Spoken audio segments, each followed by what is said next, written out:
Manchester United 3, Leicester 0. 3 more points for Erik ten Hag and his side at Old Trafford as we move forward in the Premier League. And what a really interesting game it was. What an absolutely fascinating game it was, because to be honest, to be completely honest and transparent, for 25 minutes, we were really, really poor in that first half. Leicester absolutely dominated us, and they could have, and maybe should have, been 2-0 up. I mean, really, it could have been 2-0 up. We were so slow to start. I mean, David De Gea made an excellent save, and Sancho then had another chance, and then David De Gea, his second save is his most absolute spectacular, honestly. It's a brilliant save. It was Schmeichel-esque. On a day that he equals Peter Schmeichel's 180 clean sheet record for Manchester United, it was a Schmeichel-esque save in that he just reaches and sort of scoops behind himself the ball off the line. It was a brilliant save, and David De Gea he needs the respect. He needs the respect. I mean,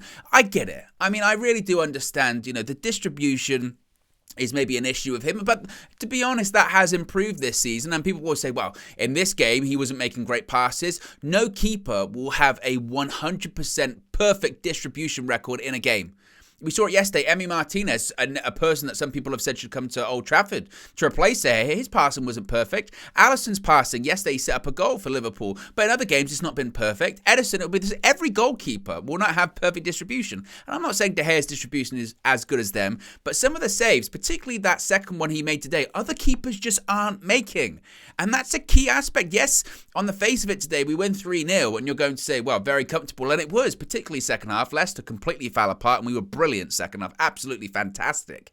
But that doesn't happen if David De Gea doesn't make those saves in the first half. And again, he just deserves so much credit, I think. And then after 25 minutes of us really backed against the wall, and I'm thinking something's got to change here, otherwise it felt like a matter of time for Leicester to score. Marcus Rashford, he's done it again, because he just keeps scoring. Today, he officially broke his own personal record for having his best goal-scoring season ever. He did it again. Again, it was Bruno Fernandes to Rashford, one-on-one with the goalkeeper, puts it past the keeper with ease, and you're just confident. You're confident every single time he's in front of goal that it's a surprise if on the rare occasion he does miss. He points to the head, and it's all up there, and he continues to thrive, and then it's 1-0. And to be honest, before half-time, should have been 2-0. Diogo Dalot, what a miss. What a miss. Plays 1-2 of Bruno Fernandes. Ball into the box. It's an easy goal. And for whatever reason, he uses his wrong foot. And again, it should have been 2-0. And at that point, we started to grow into the game a little bit. Ten Hag started with the same shape that he used against Barcelona. Rashford through the middle, Weghorst as the 10. It was Garnacho on the left today and Bruno Fernandes at the right. We get to half-time, and then he tweaks the shape. He changes things. Erik ten Hag sees what he sees during the first half. And this is a recurring theme for Ten Hag, isn't it? Is the changes he is making, whether it's just positionally or whether it's with personnel, and it was both today, they are actively changing the game and causing us to win football matches or not lose them, certainly. And at halftime, he changed it. Rashford went on the left. Bruno stayed on the right. Sancho came on for Garnacho. He was a 10. And Weghorst played through the middle. And the changes, they worked, because from halftime on, we absolutely dominated the game. Lisandro Martinez, he probably should do a bit better. Ball into the box from Luke Shaw from a free kick. Headers it, hits the bar. By that point, you're saying to yourself, it should be 3-0. Marcus Rashford had another opportunity, saved by the goalkeeper again, could be 4-0. And then we start to really put the game away, because I was getting a bit concerned at that point, thinking, we're having so many chances. We've got to take them here. And we did. Marcus Rashford scores the second goal. It's actually Fred who puts Rashford through. It looked offside. To the naked eye, it looked offside. But he was on. He was played on. It's very, very tight. I mean, again, don't even get me started with VAR. I mean, I know Graham Souness, old man shakes his fist at the sky, was saying Marcel Sabitzer should have been sent off today. VAR, don't even get me started on it. It's a disgrace. It's a cheat. I still would love to have better transparency. I would still love to have better use of it. It benefited us today, so I'm not going to complain too much. But Rashford gets 2 goals, and again, that brace makes sure that he has his best goal scoring season on record, and it's only February, and more goals indeed will continue to come. And then bang, 5 minutes later, I think Rashford scores in the 56th minute, 5 minutes later, 61st minute, Jadon Sancho makes it 3-0, and it was a brilliant goal, absolutely brilliant goal. And we've been seeing this quite a bit from United recently. We've been seeing these sort of team goals, these Ten Hag ball-esque goals, right, where Great link-up play, great passing. Rashford to Sancho. Sancho then plays a 1-2 with Bruno Fernandes. It's still a difficult finish, but he puts it in the net.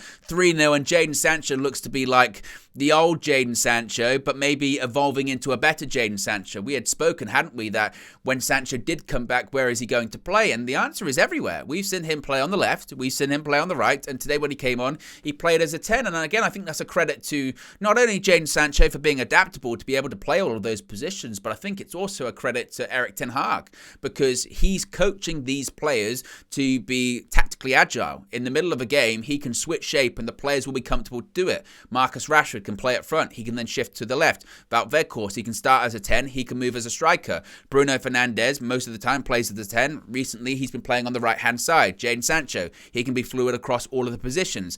And that's a credit to the players themselves for being that tactically agile, but also Erik ten Hag for coaching the players and developing them into being able to go into those positions. Wout Weghorst, after it was 3-0, I mean, Bruno Fernandes tried everything, and I thought Bruno was brilliant today. Bruno tried everything to get Wout Weghorst a goal, and he just couldn't, which is fine. I mean, it's fine. In a game like today, when you win 3-0, it's okay, but when you're playing at the Camp Nou, like we were in the week, and you miss a one-on-one, it will come back to bite you a little bit. But it's a weird one, the Weghorst situation, because I see people criticising his quality, but I say, what do you expect? He's a 3 million loan signing that came from, he was on loan at Besiktas, and his actual parent club was Burnley. What do you necessarily expect? I think his work rate, I thought, was excellent today in that number 10 role, which maybe it didn't work as much of him as the 10 today. Actually, we made more chances when he was the striker. But since he's come in January, no Manchester United player has done more pressing than him. Now, obviously, work rate isn't enough at this level, but in terms of a squad player and in terms of a player, again, be careful what you wish for, I would say, because this is a guy that is available every single week. He's playing every single week, and in comparison to an Anthony Martial, is not available all of the time. And you know, what I would say about that is, again, I think it's commendable. I thought he did well. Speaking of doing well, I thought Sabitzer did well in midfield. Could have been sent off, and I think on another day that might have been given, and that might have changed the game. Again, VAR, no consistency. I'm not complaining today, but I'm still complaining about consistency because it's bullshit when it comes to all of it.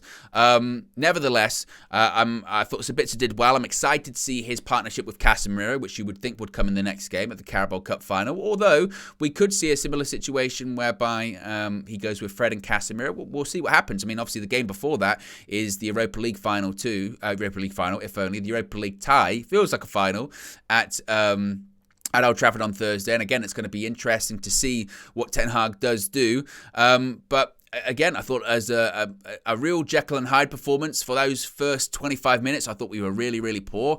But particularly in the second half, I thought we were excellent. And Erik ten Hag, what more can be said about this guy? The guy is radically transforming Manchester United, and a 3-0 result. Again, clean sheet, 3 goals. Marcus Rashford's on fire. Jadon Sancho's picking up momentum. Bruno Fernandes was excellent. The midfield, we're going to get Casemiro back in. Defensively, we rotated heavily because it was Martinez and Lindelof, who again at points looked shaky, but they developed as the game went on. And to be honest, we could and should have maybe had way more. If we were more clinical, we'd have probably won that game 5-6, maybe even 7-0. But at the same time, if Leicester were clinical, it could have been a different result as well. Either way, it's 3 points. It's a positive result, and we move on to Thursday. Barcelona, Old Trafford. Bring it on.